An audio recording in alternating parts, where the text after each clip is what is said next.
تو جناب سیدنا صدیق اکبر نے کہا حضور بلال کی ڈیوٹی کیا ہوگی؟ حضور بلال کی ڈیوٹی کیا ہوگی؟ حضرت بلال کہنے لگے حضور میں فارغ رہنے کا تو عادی نہیں، میں تو جفا کا آدمی ہوں، محنت کرنے والا، ڈیوٹی کیا ہوگی؟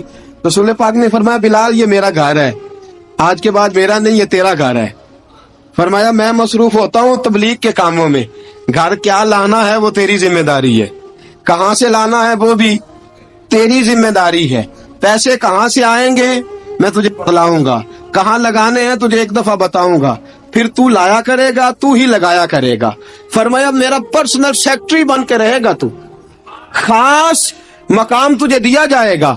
حضرت سیدنا بلال حبشی رضی اللہ تعالی عنہ کو رسول اکرم صلی اللہ تعالی علیہ وسلم نے اس کام پر مقرر فرما دیا۔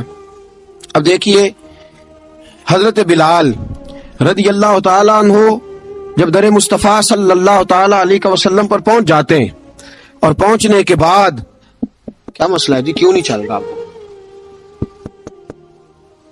درود پاک پڑھیے، الصلاۃ والسلام علیکہ۔ یا کی گل